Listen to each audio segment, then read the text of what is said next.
प्रभु यीशु मसीह के सामर्थी नाम में आप सबको मेरा सलाम। मित्रों, परमेश्वर की आवाज़ में आज एक बार फिर से मैं हृदय की गहराइयों से आप सभी का स्वागत करता हूँ। आज परमेश्वर के वचन भजन संहिता उसका 46 अध्याय और उसके एक पद से हम देखेंगे।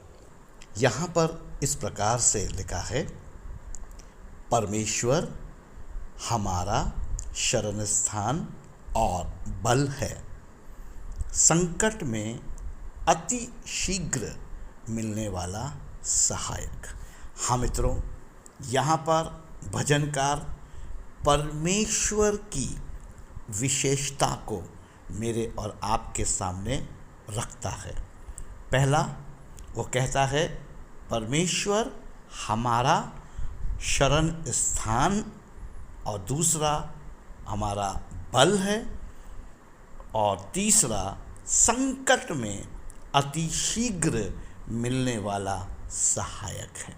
यानी कि परमेश्वर जो है वो हमारा शरण स्थान है, हमारा बल है, हमारी मदद करने वाला, संकट में अति शीघ्र मिलने वाला सहायक है।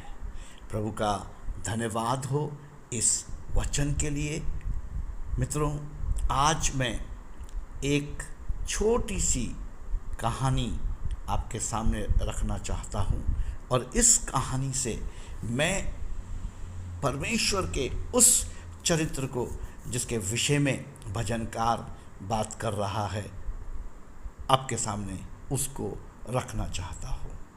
एक बार एक समुद्री जीव वैज्ञानिक महिला, जो कि समुद्र की गहराइयों में तैर रही थी, और उस वक्त उसके पास एक 50,000 टन की व्हेल तैरते हुए आ जाती है और उसे घेर लेती है। और उस वक्त है वो महिला जो है वो डर जाती है और घबरा जाती है, और ये जो व्हेल है वो उसे अपनी पूंछ से ढांक लेती है, एक प्रकार से जैसे लगता है कि उसे छिपा रही है।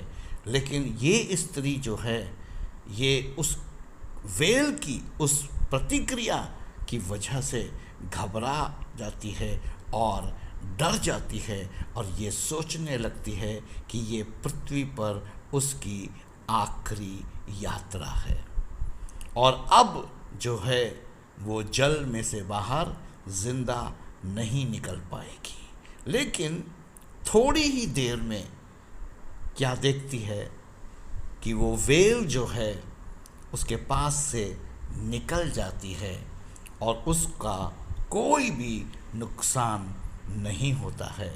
साथ ही मित्रों, ये स्त्री सामने थोड़ी ही दूर पर क्या देखती है कि एक विशाल टाइगर शार्क वहाँ से गुजर रही होती है।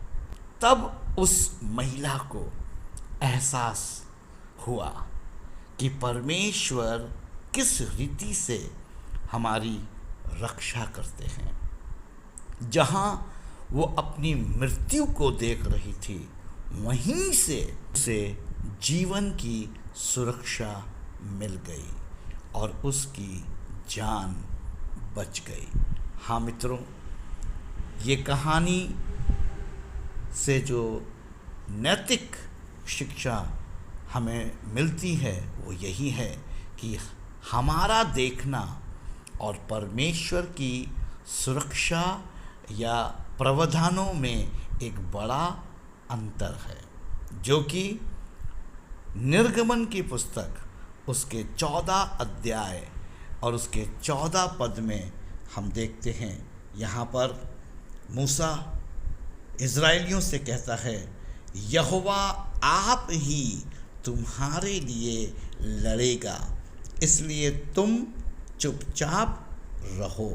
हाँ मित्रों, यहाँ पर इज़राइली मूसा के ऊपर कुड़कुड़ाते हैं, गुस्सा होते हैं, नाराज़ होते हैं और उससे कहते हैं हमें यहाँ पर जंगल में मरने के लिए ले आया। देखो पीछे फ़िरौन की सेना आ रही है और आगे लाल समुंदर है, हम अब यहाँ मर जाएंगे, तू हमें यहाँ पर मारने के लिए लाया है। लेकिन मूसा का जो जवाब था मेरे प्रियो, वो था यहोवा आप ही तुम्हारे लिए लड़ेगा, इसलिए तुम चुपचाप रहो।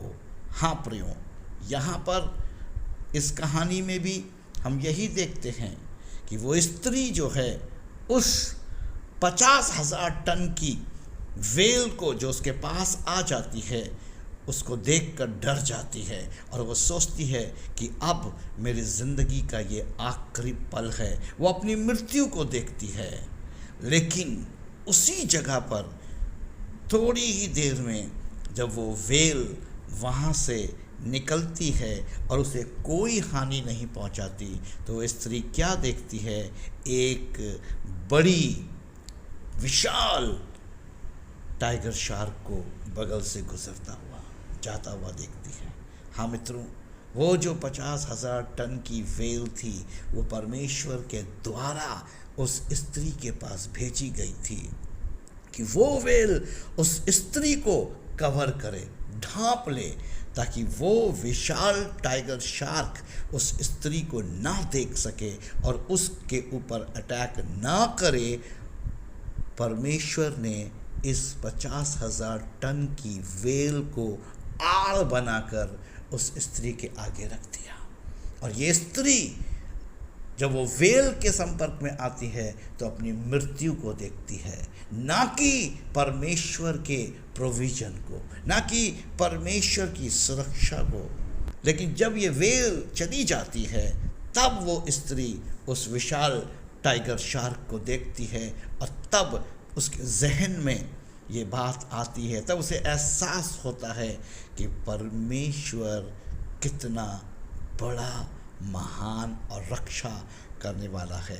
और वही चीज़ यहाँ पर हम इज़राइलियों के जीवन में देखते हैं, जब मूसा कहता है यहोवा आप ही तुम्हारे लिए लड़ेगा, इसलिए तुम चुपचाप रहो। ये परमेश्वर की आवाज़ है। Yes, this is the voice of the Lord.